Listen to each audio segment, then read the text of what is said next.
મિત્રો આપણે જો અત્યાર સુધી બધી સંખ્યાઓ જોઈએ, પૂર્ણ સંખ્યા, પ્રાકૃતિક સંખ્યા, સમય સંખ્યા, અસમય સંખ્યા, એ બધી સંખ્યાઓ જોઈએ. હવે આપણે જોઈએ લસા અને ગુસા. તો લસા અને ગુસાના ફૂલ ફોર્મ શું થાય તમને ખબર જ છે, લખી નાખો કમેન્ટમાં. તો તે લઘુત્તમ સામાન્ય અવયવી, કેમ કે આના ઘણા બધા અવયવો હોય છે લસાના, અને ગુસાના ગુરુત્તમ સામાન્ય અવયવ, બરોબર છે.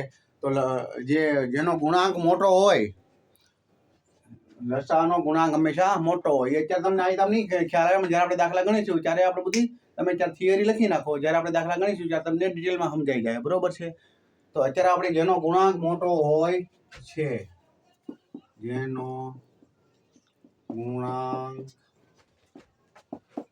મોટો હોય છે, જેનો આપણે લસા કાઢવાનો હોય, એ સંખ્યાઓનો ગુણાંક જે હોય એ મોટો હોય, વધારે થાય. જેટલી સંખ્યા હોય એની કરતા વધારે થાય, જે સંખ્યાઓના આપણે કોઈ લસા કાઢવાના હોય તે. પછી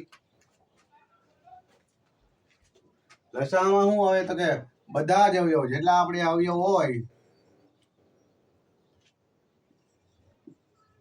બધા જ અવયવ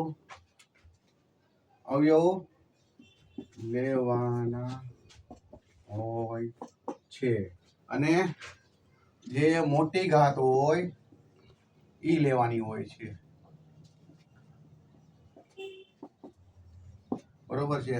હવે તમે ગુસામાં જોવો તો ગુસામાં શું હોય તો કે જે બેયમાં હોય ઈ લેવાનું, તો કે સામાન્ય અવયવ લેવાનો.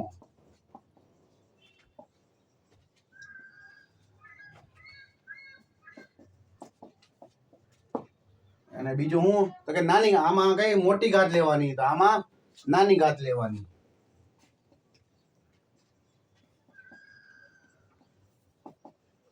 બરોબર. તો આ છે લસા અને ગુસા. હવે આપણે દાખલા જોઈએ ત્યારે તમને આ બધી ડિટેલમાં સમજાશે.